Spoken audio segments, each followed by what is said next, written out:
Welcome back, guys. So, in the last movie, we learned how to execute our first PHP script, but we didn't really talk about what it means. So, in this movie, I'm actually going to break this down, try to understand a little bit the way how PHP works. So, let's start by looking at the command that we just typed and executed. So, there are three parts here.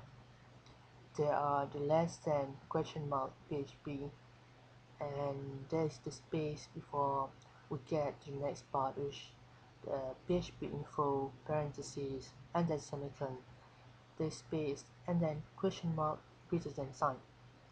And I want to look at the first and third part of this,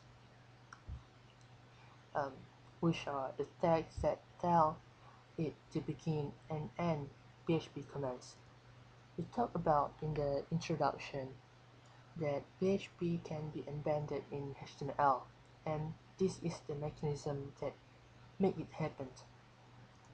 When server accesses the web page, it knows to be ready for PHP because we have the .php extension, but it still needs some indication of where HTML starts and stops and where PHP starts and stops, and we do that by telling it okay, turn on PHP, and we do that with the less than question mark PHP.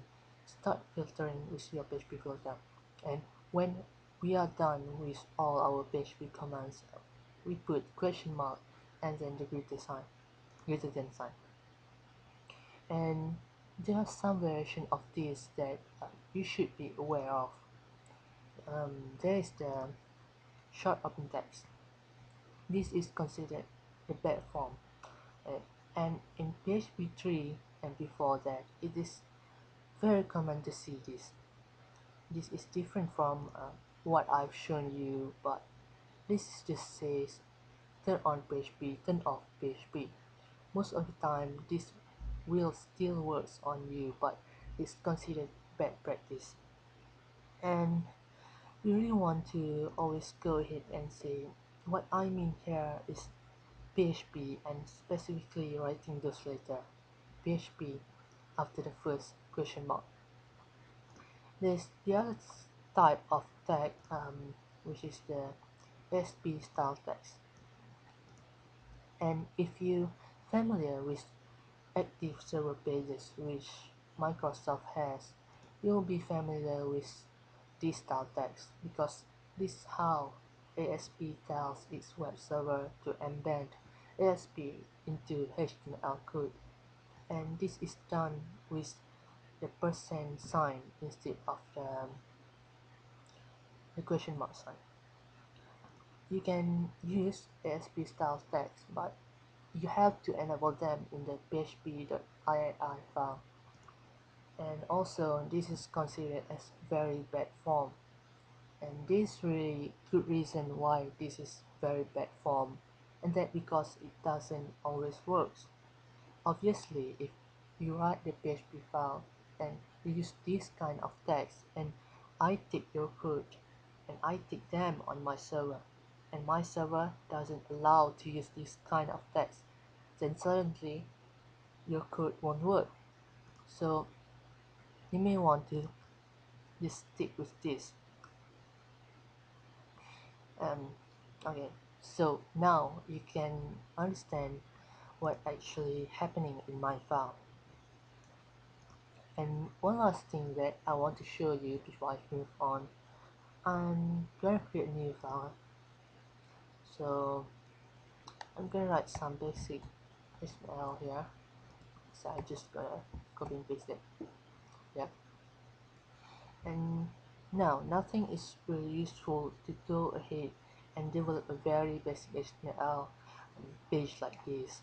But doing this, we don't have to keep typing it all the time because otherwise every time you want to create a basic page and embed PHP into it, we gonna have to retype all of this. So I'm gonna go ahead and save this file. Save it,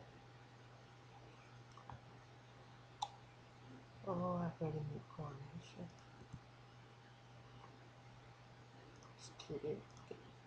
So this file, and I'm gonna call it simply basic.html.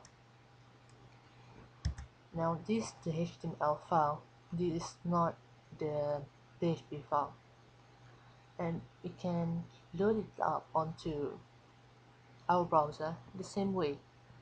I'm going to Firefox, and instead looking for PHP info, I'm gonna ask for basic.html, and now you see that it gave me the basic.html file. So if we switch back to our basic.html file here, and we go ahead, instead of putting basic here, we just use this, write the same code that we just used before, and I'll save this, save it already, and go into your browser, click reload, and now you see when I click reload that it didn't come out anything for us. And in fact, if we view the source code here, source, you see that it went ahead and just put in this text. And now if you understood, you probably noticed the reason why this happened. This is because the file is called .html, it's not .php. So even though we have the PHP starting and ending tag in here that normally tell the web server, look, here some PHP code, because we didn't call the file .php, it wasn't looking for it, it wasn't on the lookup. So we have to have the combination of both. We have to have the file.php, and we have to have the start and ending tag. So that's all for now, I think. Meet you on next movie on our rytech channel. Thanks for watching.